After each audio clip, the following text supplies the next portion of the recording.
আমরা একটা short brief দিচ্ছি। আমাদের জাবালে নূর টাওয়ার এবং আশেপাশের যে বিল্ডিংগুলি, এটা একটা আবাসিক এবং বাণিজ্যিক মিক্সড বিল্ডিং। এখানে বেসমেন্ট রয়েছে, এখানে প্রচুর দোকানপাট রয়েছে, সবগুলো আপনার শাটার দিয়ে আটকানো, তারপরে আপনার ক্রসিবল গেট রয়েছে।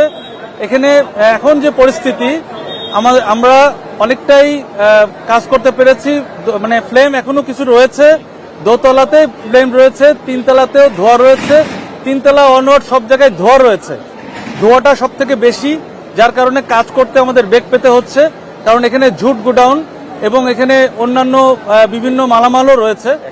এই পরপর বিল্ডিংগুলি একটা সেম বেসমেন্ট, মানে বেসমেন্টটা একটা এবং বেসমেন্টেও দোকানপাট রয়েছে, যার কারণে আমাদের সময় লাগছে। আমাদের প্রত্যেকটা শাটারগুলি ভেঙে, ক্রসিবল গেট ভেঙে কাজ করতে হচ্ছে, যার কারণে এত সময় লাগছে। এবং প্রত্যেকটা গোডাউনগুলো আপনার ঝুটে, মানে ঝুট গোডাউন বলা হয়, এবং এখানে অন্যান্য কাপড় চুপড়ও রয়েছে।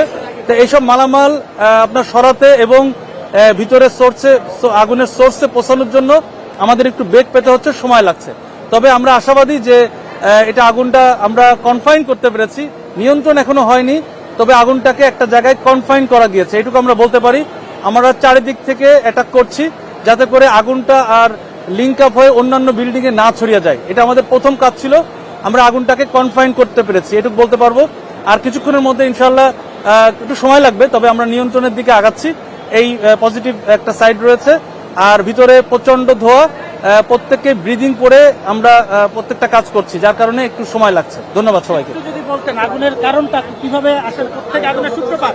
আমরা সূত্রপাত এখনো বলতে পারবো না, বিকজ আমাদেরকে এটা আগুন নিয়ন্ত্রণ এবং নির্বাপন করার পরে সূত্রপাত বের করতে হবে। এখন পর্যন্ত আমরা 42 জনকে আমরা ম্যানুয়ালি সিঁড়ি দিয়ে এবং টিটিএল বিভিন্ন ওয়েবসাইট থেকে, মানে টিটিএল দিয়ে যদিও নামে নাই, বাট আমরা সিঁড়ি দিয়ে 42 জনকে আমরা রেস্কিউ করেছি। আরো সংখ্যা, মানে আনুমানিক এটা আরো বাড়তে পারে, কারণ এখনো আমরা কিছুক্ষণ আগে একজনকে রেস্কিউ করলাম, উনি আটকে ছিলেন 9 তলায়। তো এইভাবে আমার সংখ্যা ফাইনালি আমরা বলতে পারবো। তবে যারা চলে গিয়েছে, তারা এই জায়গা থেকে চলে গিয়েছে।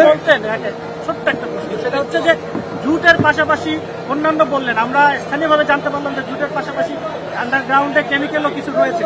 না, কেমিক্যালের কোনো অস্তিত্ব এখনো পাইনি।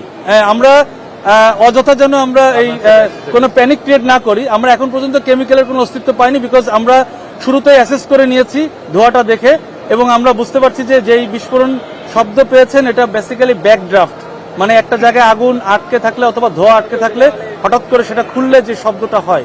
তবে এখানে কোনো বিস্ফোরণের এখন পর্যন্ত কোনো আলামত পাওয়া যায়নি। এটা যেটা হয়েছে এটা ব্যাক ড্রাফট। ধন্যবাদ।